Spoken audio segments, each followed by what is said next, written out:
Hi, welcome along to a little video on the photoelectric effect. What we're talking about here is a definite follow-on from the previous video, not made by me, of somebody doing a demonstration of this, and we're just going to kind of pick up where that left. So with the power of pen and paper, what we've got here is the electroscope in the video. So perhaps the thing that wasn't picked up on the video is, why has this leaf lifted up like that? What's caused? Why does it detect charge? And it's simple as that. This is negatively charged, that's negatively charged. So these two things are repelling each other, and the more charge it is, the more they repel each other, and the more the gold leaf moves up. And what we were seeing in the video is that if we have a high energy photon and it arrives on the plate, and I'm going to use green for kind of higher energy photon.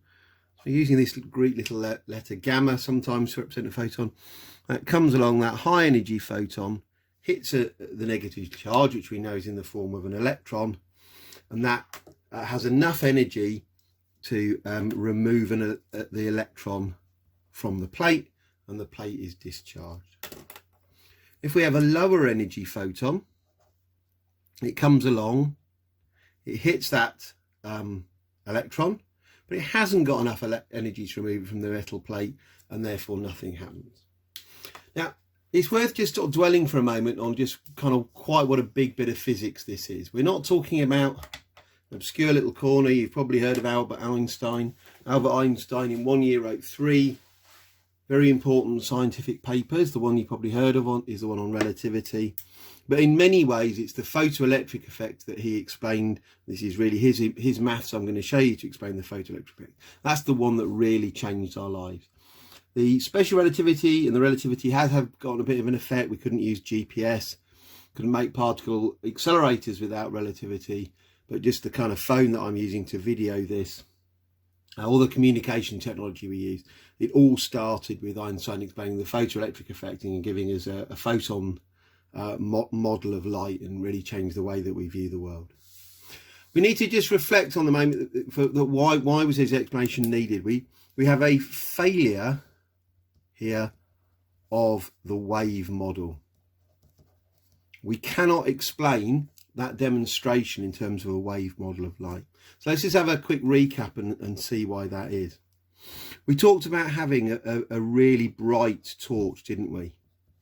So that would produce waves of enormous amplitude.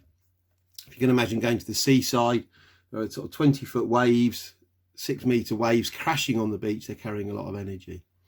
And what we're saying in this experiment is actually a very bright red light with huge waves could not discharge this plate. However, quite a dim ultraviolet light can. So remember, a dim light would be like this. Ultraviolet light would be a very short wavelength. Visible light would be a long wavelength. There is nothing in the wave model of light that says this in any way carries more energy than this. But this is capable of discharging the plate, and this isn't. So we talk about the failure of the wave model. Another failure of the wave model, which is a bit more subtle and obscure, but I think it's just worth mentioning for the moment, is that if we look down on that plate, that zinc plate, in the wave model we would imagine the energy arriving uniformly everywhere, and an electron would need to wait, even in the case of the ultraviolet light, for enough energy to build up in every one place. It's arriving everywhere, so the amount of energy given to any one electron would be quite small. But that's not what happens. As soon as we turn on the light, the electrons start being removed, and that's because a photon is a highly localized thing. It's very small, and that first photon hits that electron, and then it's got a chance of removing it from the metal surface. So the immediate release of electrons from the metal surface is another piece of evidence the photon model of light. Right, let's try and do some maths on this now. As ever, the maths actually is possibly easier than the talking about it for a lot of physics students. So we've got a photon that comes in and hits the metal surface. How much energy has that photon got? It's got energy HF. You've seen that in previous videos. We need a certain minimum amount of energy to remove an electron from the metal surface.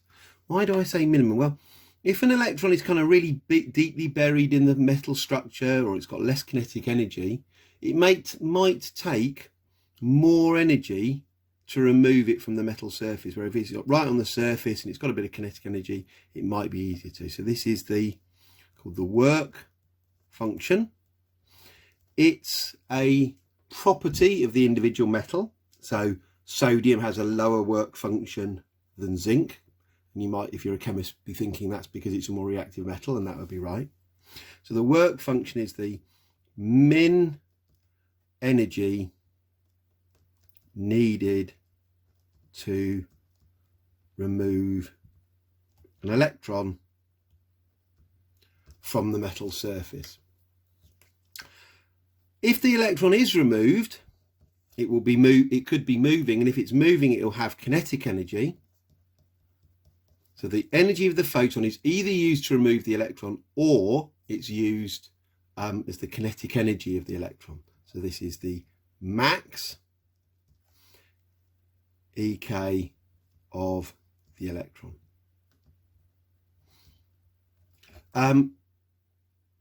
You might hear the term photoelectric emission or photonic emission.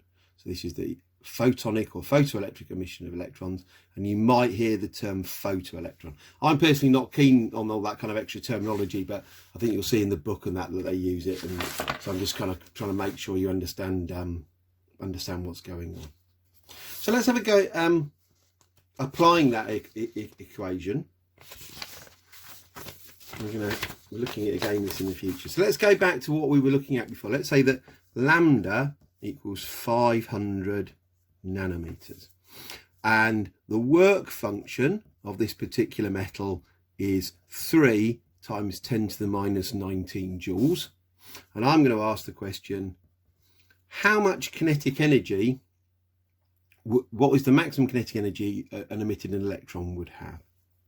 So we're going to take our equation, HF equals phi plus EK. Now, that's the energy of a photon, isn't it? Now, I'm actually just going to use the value that we've already calculated for the energy of an electron here. But if you were actually in an exam or doing some questions at home, you might choose to use HC over lambda equals phi plus EK. That's not on the data sheet, but it's fairly obvious that because those two things are equal, we can write either of them. So the energy of the the energy of a photon, 500 nanometers, is 4 times 10 to the minus 19 joules, is equal to phi, so we do know that, which is 3 times 10 to the minus 19 joules, plus the kinetic energy. So the kinetic energy is equal to 4 times 10 to the minus 19 minus 3 times 10 to the minus 19, which is 10 to the minus 19 joules. Okay, we'll round it off there. There's a few other bits and pieces to pick up in the future, but that should allow you to get started. No, I'm going to bung in an inequality at the end. If HF is greater or equal to phi, the energy of the photon is greater or equal to the work function, then we do get the emission of electrons. If HF is less than phi, we don't get the emission of electrons. That's a kind of important principle. You might be asked questions about something called the threshold frequency, the minimum frequency required to remove an electron from the metal surface.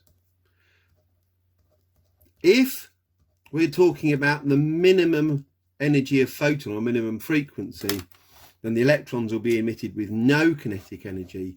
We have HF, H times the threshold frequency is equal to the work function. So that's how you calculate the lowest possible frequency that could remove an electron from the metal surface. Okay, thank you.